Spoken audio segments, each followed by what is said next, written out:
Hallo, dieses Video nenne ich Bewusstsein.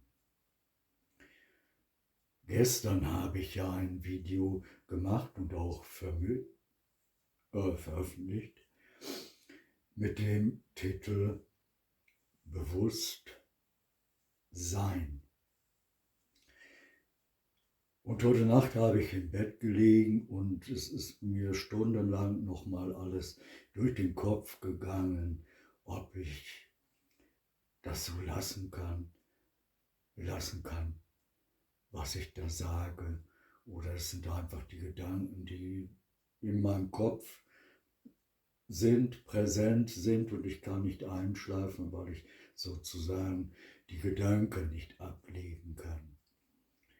Jetzt, wo ich eigentlich frühstücken wollte oder will, habe ich mich entschlossen, ich mache jetzt nochmal ein Video zu dem Thema Bewusstsein. Ich gehe ja in dem Video darauf ein, wie Mensch und Tier eventuell zusammenhängen, welche Verbindungen es geben kann. Ich sage nicht, dass es so ist, sondern ich sage, es kann sein, dass es so ist. Diese Möglichkeit besteht und sollte man ruhig offen lassen, weil letztlich zählt nur die Wahrheit und die Wahrheit kommt raus. Und insofern kann man, wenn man es offen lässt und sich nicht festlegt und sagt, es ist so, sondern man lässt es offen und sagt, die Wahrheit kommt, liebe Wahrheit, komme, zeige dich und lehre uns, wie du bist. Das meine ich, das wollte ich sagen. Wenn ich jetzt dieses Thema habe, Mensch-Tier, diese Verbindung, dass vielleicht manche Menschen aus der Tierwelt kommen oder wir vielleicht auch alle mal sozusagen durch die Schöpfung reisen, das heißt auch die Tierwelt besuchen, dann müsste eigentlich dieser Punkt, wenn man davon hört und dieses Video sieht und wenn man diesen Gedanken hat, ach, es gibt vielleicht diese Option, dass wir daher kommen, da schon mal waren oder dass wir dorthin kommen, hingehen sozusagen auf unserer Reise der Existenz, des Seins. Und wenn ich weiß, es könnte sein, und ich habe diesen Gedanken, müsste ich eigentlich in der gleichen Sekunde, müsste mir sozusagen tendenziell schlecht werden und mir bewusst werden, wie gehen wir Menschen mit den Tieren um, die ja unsere Mitlebewesen sind. Sie leben ja hier auch auf diesem Planeten und haben das gleiche Recht, hier auf diesem Planeten zu leben. Aber wie gehen wir damit um, mit diesen Tieren? Welche Wertschätzung geben wir ihnen? Und da nehme ich nur mal ein Beispiel und das sprang mir sozusagen in das Hirn, als ich im Bett lag und das kann man schon in 2 Sekunden sagen, wie ist es? Für viele Tiere, die hier geboren werden, die ja auch Lebewesen sind, Emotionen haben und die wahrscheinlich auch zum größten Teil ein Bewusstsein haben. Dass es ihnen bewusst ist, dass sie hier sind, dass sie leben. Und da fiel mir als erstes ein, nehmen wir mal die Hühnerfarm.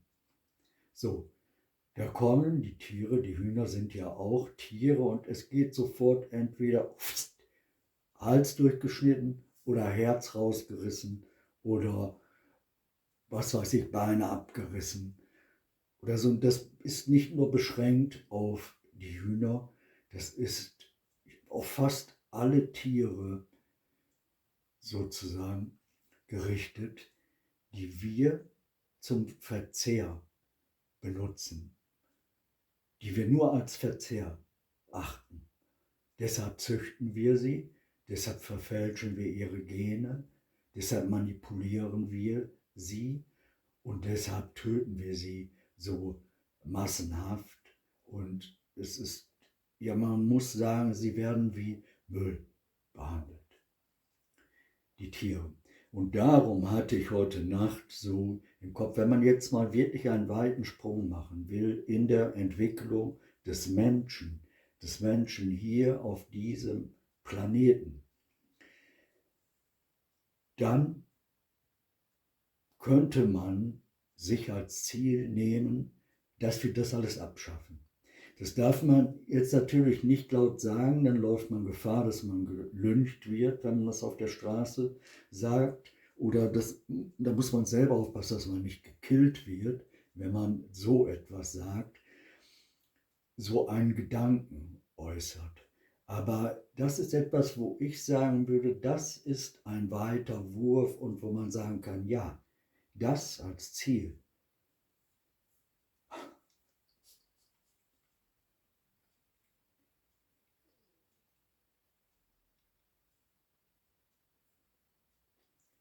Ja, und so empfinden die Kinder, die Kleinen,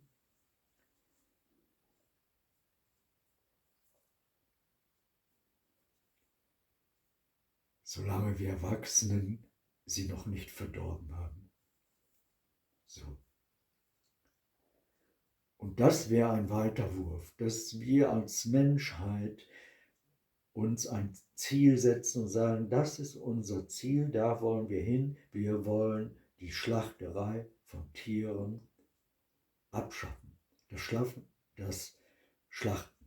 Und wir wollen die Züchtung der Tiere und Verfälschung ihrer Gene abschaffen, sondern wir wollen sie respektieren und achten als Mitbewohner hier auf diesem Planeten.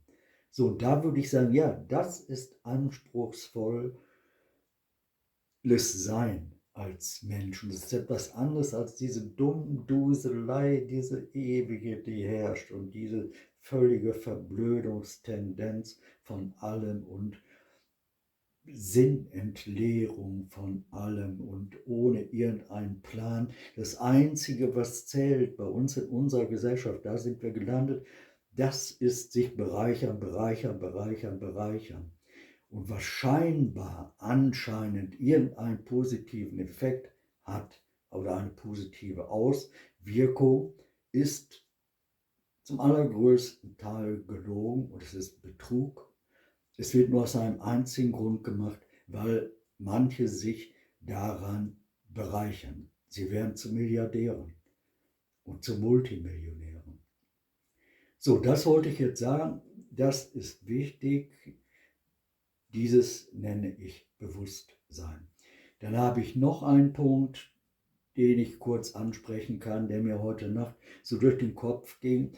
Das ist der Punkt, unsere Kinder und das Videospiel oder unsere Kinder und das Handy.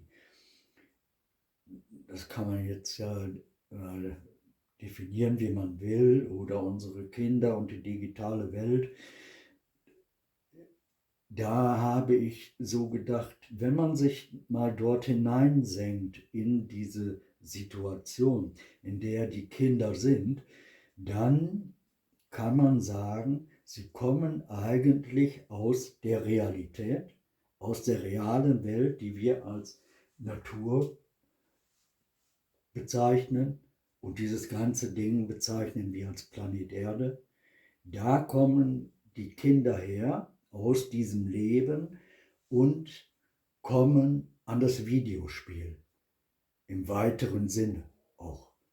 Was bedeutet das? Das ist ja nicht, da schaltet man einmal ein und schaut eine Minute und schaltet wieder aus, sondern das bedeutet ja stundenlanges Daranhocken. Und das bedeutet, dass man sein Leben quasi aus der Realität heraus lebt und sich hineinlebt in die künstliche Welt, in die digitale Welt, in das Videospiel. Man lebt sich dort hinein in die Problematik, in das, was dort geschieht, was dort abgeht. Und immer weniger ist man in der Realität. Und wenn man nach 4, 5 Stunden Videospiel dann mal ausschaltet und man geht wieder in die Wirklichkeit, trägt man das, was man im Videospiel erlebt hat, in die Wirklichkeit. Hat man jetzt Videospiele gemacht, in denen es so um Töten geht und Abknallen und Abschlachten geht und spielt das tagelang oder wochenlang oder monatelang, dann trägt man diesen Gedankenwall in sich.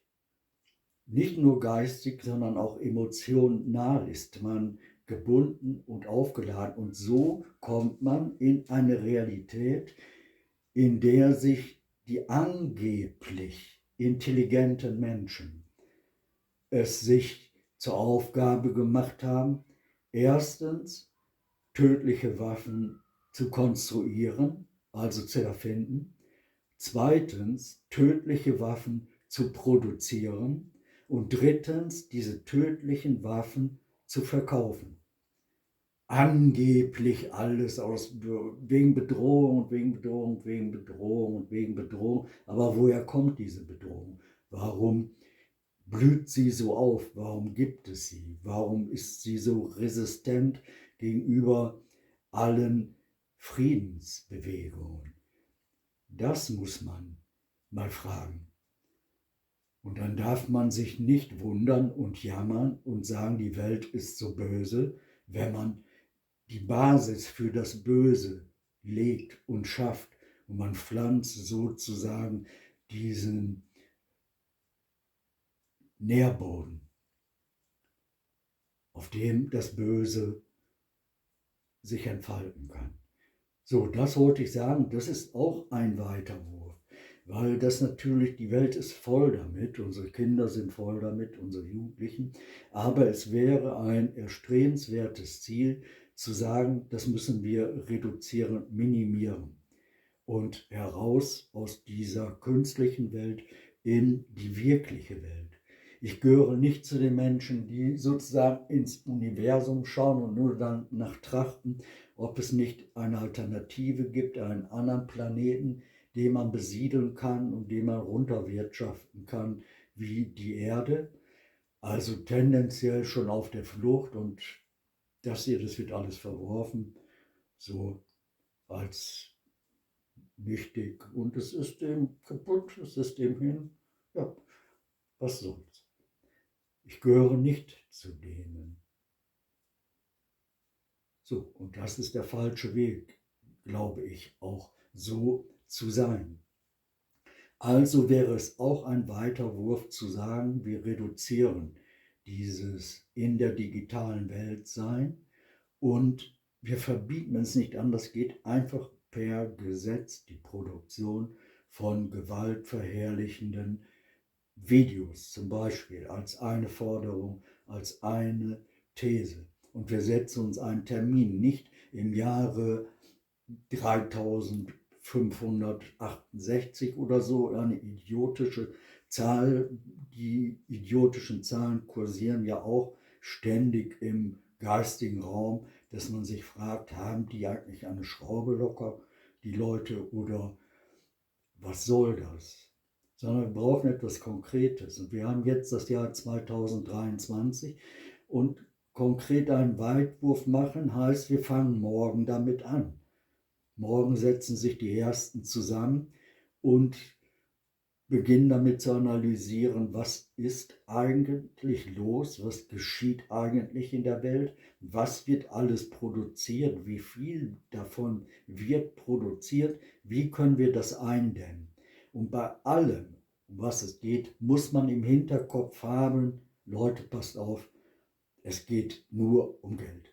Es geht nur um Geldmacherei, man geht auch über Leichen. Die Leichen der Tiere oder die Leichen der Menschen, das ist denen egal, die ihr Geld damit verdienen. Die bereichern sich, kaufen sich 2 oder 3 Villen oder Schlösser und fahren 3 Autos und fahren alle paar Monate in Urlaub. So, und haben keinerlei schlechtes Gewissen. Keinerlei schlechtes Gewissen. Aber eigentlich stacheln sie an zum Morden.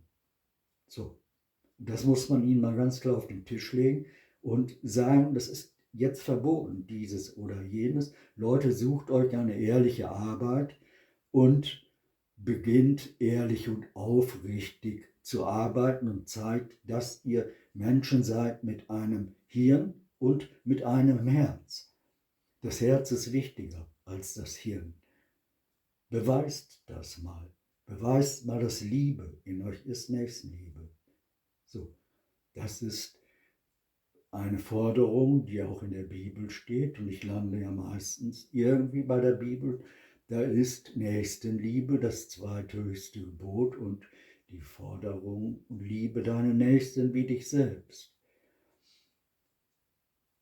Das bedeutet natürlich in der Umkehrung, man muss sich schon selber mögen, damit man andere mögen kann. Sonst geht es nach dem Motto, was ich nicht habe, braucht der andere auch nicht haben.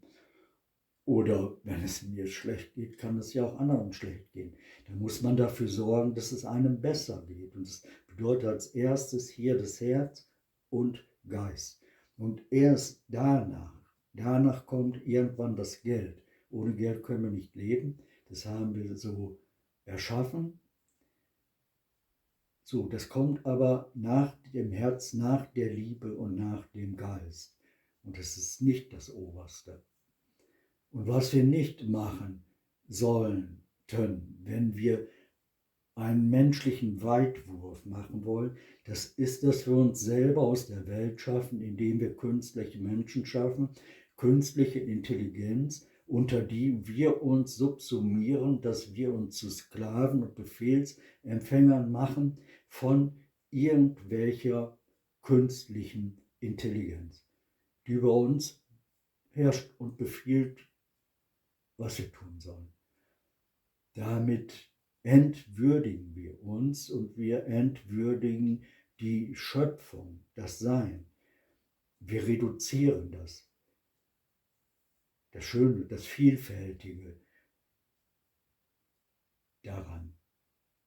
Oder auch, dass man vielleicht sagen kann, das Geniale daran. Das schreddern wir sozusagen, weil es bequem ist, vielleicht ist es mal anstrengend, dass man etwas mehr denken muss. Und dann sagt man sich, ach, warum sollte ich denken, das kann jetzt auch mein Staubsauger machen. Oder so nach dem Motto. So, das wollte ich jetzt sagen. Ich könnte da jetzt noch sehr vieles zu sagen, will ich aber nicht, weil es dann sowieso niemand anschaut. Aber heute ist Sonntag, heute mache ich dieses Video. Jetzt trinke ich noch einen Kaffee und dann gehe ich nach oben an meinen alten Computer und mache hieraus ein Video, das ich Bewusstsein nenne. Diesmal Bewusstsein in einem Begriff. So, weil es ja auch schön ist, wenn man sich das bewusst macht, hineinlässt. Das wollte ich machen, weil ich etwas Sinnvolles mache. Also, okay und Shalom.